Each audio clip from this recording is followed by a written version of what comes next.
Have you ever wondered what lies beneath the headlines about Afghanistan?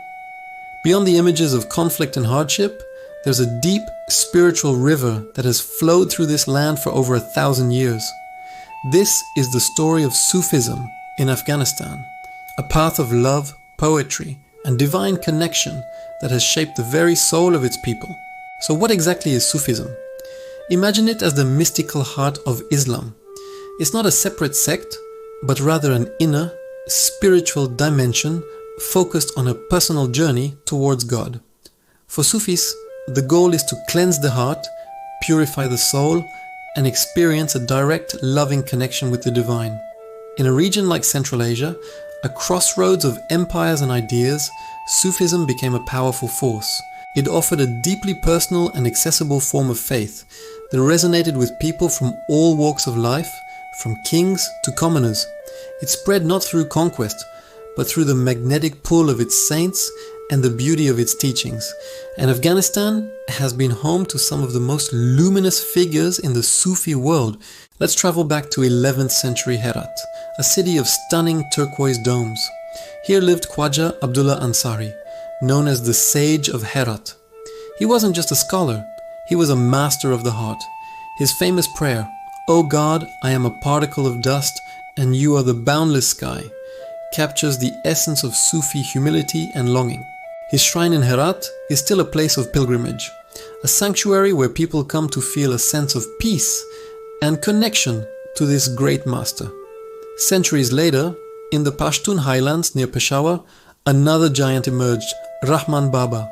He is often called the Nightingale of Peshawar. Rahman Baba was a poet of the people. He wrote in Pashto, using simple, powerful language to express profound Sufi truths. His poetry isn't locked away in dusty books. It's sung in homes, quoted in marketplaces, and cherished by millions. He wrote, "Though the wealthy drink water from a golden cup, I prefer this clay bowl of mine, for it is filled with love." For Rahman Baba, spiritual richness was far more valuable than material wealth, a message that still deeply resonates. This brings us to the incredible power of poetry in Afghan culture. In the West, poetry can sometimes feel like an academic subject, but in Afghanistan, it's the language of the soul. Sufi poetry, in particular, is everywhere. It's the lifeblood of the culture.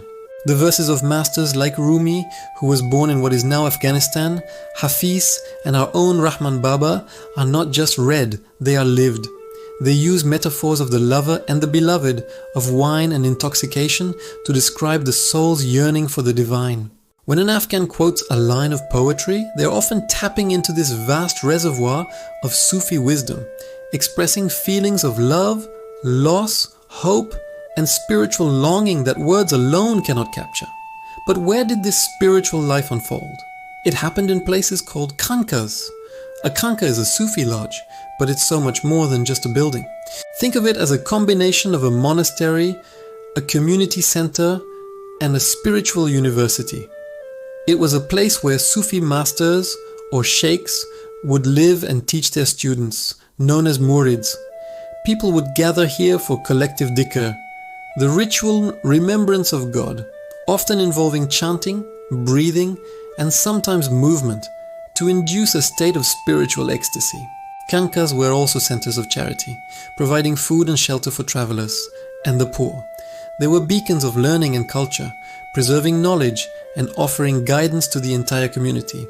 These lodges were the physical anchors of the spiritual path. The influence of these Sufi networks stretched far beyond the walls of the khanka. Sufi sheikhs were often respected as mediators and advisors. Their spiritual authority gave them a unique position in society. They could resolve tribal disputes, advise rulers, and unite people under a shared spiritual identity that transcended ethnic or political lines. In a land of shifting empires and frequent invasions, these Sufi orders provided a sense of continuity and stability. They were the glue that held communities together. Your allegiance to a Sufi order, to a particular spiritual lineage, could be just as important as your allegiance to your tribe or village. This created a complex, interwoven social fabric that was incredibly resilient. And this resilience is perhaps the most remarkable part of the story. Afghanistan has endured unimaginable political upheaval, from the Mongol invasions to the Soviet-Afghan War and the conflicts that followed. Through it all, Sufism has found a way to survive. It went underground when it had to. It adapted. The public rituals might have faded during times of intense conflict, but the private devotion, the recitation of poetry, the quiet remembrance of God in the heart, that continued. Sufism's emphasis on inner peace and universal love offered a spiritual antidote to the external chaos and violence. It has been a source of solace and hope for generations of Afghans, reminding them of a reality beyond the suffering of the material world. Even today, in the face of immense challenges, the Sufi spirit endures. It lives in the melodies of a rubab player, in the verses of a grandmother singing to her grandchild, and in the quiet reverence at a local shrine. It's a testament to the enduring power of a spiritual path that prioritizes love over dogma and unity over division.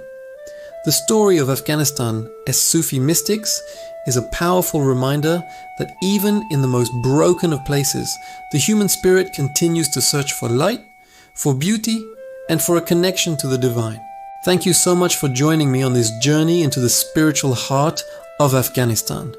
If you found this story meaningful, please give this video a like and consider subscribing for more explorations into the hidden corners of our world's cultures.